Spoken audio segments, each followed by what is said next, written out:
กูก็ค้ามาในสมมติมีเงิน100 บาทก้อยในค่ะเนาะแต่ว่าสมมติให้กับเหตุการณ์นี้กูโสดดีวัดเยาก็ติก็เว้นเทียนเยาก็ติก็หาตั้งกินในค่ะเนาะย้อนว่ามาเร็วในจะหาลือการมาหมอก4 ทุ่มในค่ะเนาะมาเร็วในมี4 ทุ่ม10 โมงกลางคืนนั่นค่ะเนาะสมมติก็จะหาลือการมาก็เลยเขาก็ไปเลยกินในค่ะเนาะสมมติติก็หากินเยาก็ดีกว่าเว้นเทียนโดยเงิน100 บาทนะคะมาเข้าไปกัดได้ต้องกันนะคะนะว่าจงสมมติเฮ็ดไรเงิน100 บาทในตรงสมมติป้อจ่ายเยาก็สมมติเฮ็ดกันหรือกู้สู่กาหือเยาก็เดี๋ยวไรกินอีสังนะคะเนาะมีเงิน100 บาทเกินไหนคะมาเข้ากันต้องกันค่ะเอาค่ะกูก็อันในกล่องมาไปโหลดกันย่อนะคะเนาะไล่โหลดแท็กซี่กว่านะคะย้อนเปว่าเมื่อเตงว่าอังเดขี่รถเครื่องกว่าในเฮาซัมมี่อยู่สีก็รถเครื่องซัมมี่กันเร็วแรมจังฮีกันนะคะเนาะอันนี้มาถึงวัดก็เก่งกว่า53 วัตต์ค่ะในก็ได้เป็นวัดเสมียนนาลีเนี่ยค่ะเนาะเมื่อเดี๋ยวจะหันวัดแต่เมื่อทิมมาจำหิมขอบแคบวัดมันป้อแรงแลอยู่ว่าเปิ้นเว้นเทียนเหยี่ยวเนี่ยค่ะเนาะเผื่อเข้ามาตั้งนาวัดในก็มันตึกแรงอยู่โยก็ตึงมีก้นอยู่นะคะก้นน่ะแต่ว่าก้นน้ำเหยี่ยวนะคะโยก็ร้านตั้งกินว่าร้านสังสิงเปิ้นก็ปีกกว่าน้ำไหนเหยี่ยวนะคะเนาะก็มาเลิกหมอกโยก็เลิกเต้นกันเทโยก็อ่อนกันกะไปกว่าเว้นเทียนนะคะเนาะเว้นเทียนเปิ้นเดเรียบจ้องนั่นขนาดเนาะบ่เป็นความใต้เฮา2เดือนวันนั้นก็หัว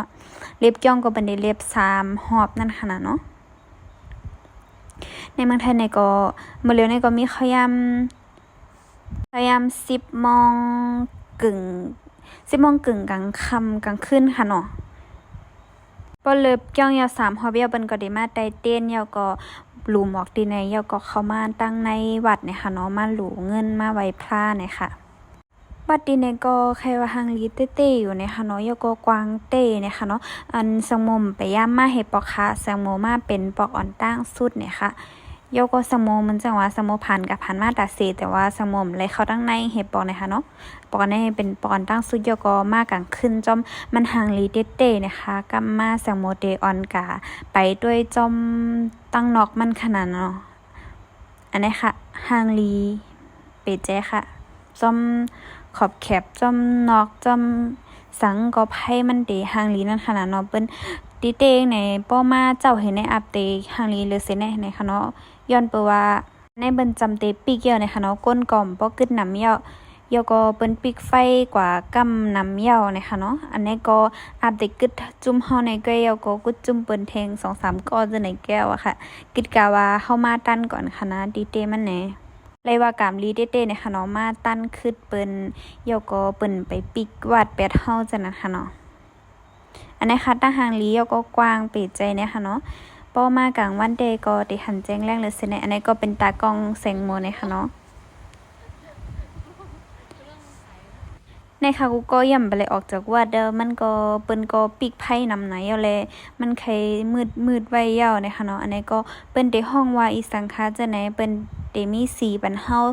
จอมวันเกิดเฮาในค่ะเนาะอันนี้สมมุติเกิดวันพฤหัสก็เปิ้นว่าให้มันเป็นสีเหลืองหมักจอกในค่ะเนาะอันนี้สมมุติก็ได้มาลอยก็จอมน้ำเยอะก็เปิ้นว่าเพราะมันไหลลื่นในก็จะปันเฮาชีวิตเฮาได้ราบลื่นจังนะคะโยจึงคือกอมฮู้สมกอมบ่ฮู้ลีเนี่ยค่ะเนาะหันเปิ้นว่ากันแลสมกอลัดกว่าจอมจังนั้นแกเอาค่ะได้อ่อนกันเมื่อยาวค่ะโยก็มาถึงห้องก็ได้เกียงการลดอยู่51 บาทนะคะเนาะตาสีก็โยก็มาอ่อนกันซ่อนลดเครื่องค่ะซื้อ1กันสีก็ออกกว่า5กินคอดีปากซอยนะคะเนาะหมูไก่ก็ถึงก็ค่ะต้นขับลดเครื่องก็สุดยอดให้นะเนาะค่ะ